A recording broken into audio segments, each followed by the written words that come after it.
बंगाल को नया सीएम मिल चुका है। श्री शुभेंदु अधिकारी जी ने अपना शपथ ले लिया है। Congratulations to each and everyone, congratulations to BJP as well. अब बात करते हैं कि जो एग्जिस्टिंग पार्टी था वहाँ पे उनका डाउनफॉल का रीज़न। देखिए, करप्शन हर एक पर्टिकुलर स्टेट में है, ठीक है। और ऐसा नहीं है कि वेस्ट बंगाल में कुछ अलग है करप्शन लेवल, ठीक है। मेरे हिसाब से करप्शन लेवल जो वेस्ट बंगाल में है वो और भी कई सारे स्टेट में है, ठीक है। लेकिन वहाँ के जो लोग परेशान हो गए थे वो हो चुके थे जो थ्रेड कल्चर था, जो लोगों को डराया जाता था, धमकाया जाता था, ठीक है, एक गुंडागर्दी था, इन सब चीज़ों से लोग वहाँ पे बिल्कुल उभर चुके थे। ऑन स्टेज खड़े होकर लीडर्स धमका रहे हैं, कह रहे हैं कि अगर आप हमें वोट नहीं करोगे तो हम ये कर देंगे, आपके घर के लेडीज़ के साथ ये कर देंगे, वो कर देंगे। ये इस तरीके के स्टेटमेंट जो लीडर यूज़ करते हैं, टू बी वेरी फ्रैंक, उसके बाद वो लीडर नहीं रहते हैं, ठीक है।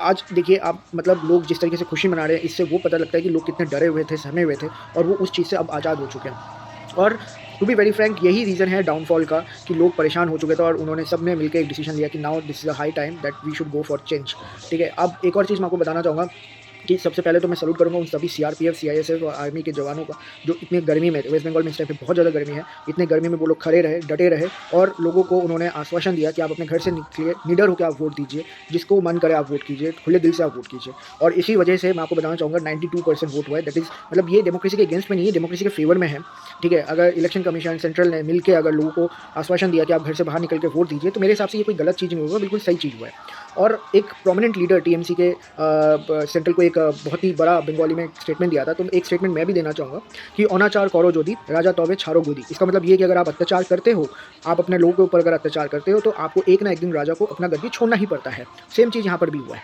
ठीक है।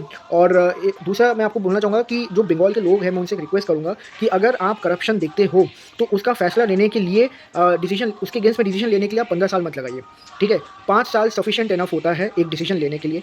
आप अगर आँख बंद करके आप उस करप्शन का सपोर्ट करेंगे, या आपको कुछ अपना इंटरेस्ट, पर्सनल इंटरेस्ट दिखेगा उस पे, और आप भी उसमें सपोर्ट करोगे, तो धीरे धीरे उस करप्शन का जो पोर्शन है वो 50%, मोर देन 50% हो जाएगा, मेजॉरिटी में कन्वर्ट हो जाएगा। फिर वो 5 साल से 15 साल हो जाएगा। और फिर एक्सट्रीम लेवल पे जाके जब लोग परेशान हो जाते हैं ना, तब लोगों के ऊपर डर, लोग को धमकाया जाता है, लोग डर जाते हैं, ये सब चीज़ें होता रहता है। फिर उस टाइम पे ऐसे ही सेंट्रल फोर्स अप्लाई करके ही वोट कराया जाता है ना। तो ये चीज़ कोई गलत नहीं हुआ है, और आप लोग भी इस चीज़ से बहुत ज़्यादा परेशान हो गए थे। और आज जिस तरीके से मैं जिसको भी कॉल कर रहा हूँ बंगाल में, वो सब के सब खुश है, इतने खुश है वो, मतलब समझ में आ रहा है कि वो कैसा माहौल था वहाँ पे।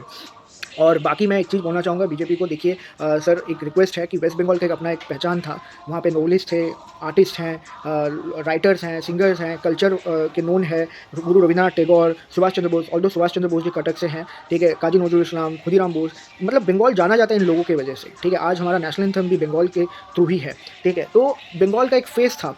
आज बंगाल में जाना जाता है कि बंगाल में करप्शन है, स्कैम है, लोग लड़ते हैं, झगड़ते हैं, गुंडागर्दी है। लेकिन मैं बीजेपी से रिक्वेस्ट करूँगा कि प्लीज़ इस पूरे फेस को चेंज कर दीजिए, पुराना बंगाल को वापस वैसे ही बना दीजिए, नोवेलिस्ट, कल्चर, आर्टिस्ट, राइटर्स के थ्रू जो जाना जाता था बंगाल। और बाकी मैं बोलना चाहूँगा कि best of luck to Shri Shubhendu Adhikari ji for his new term, and best of luck to all the citizen of West Bengal, ठीक है। जय बांग्ला, जय श्री राम।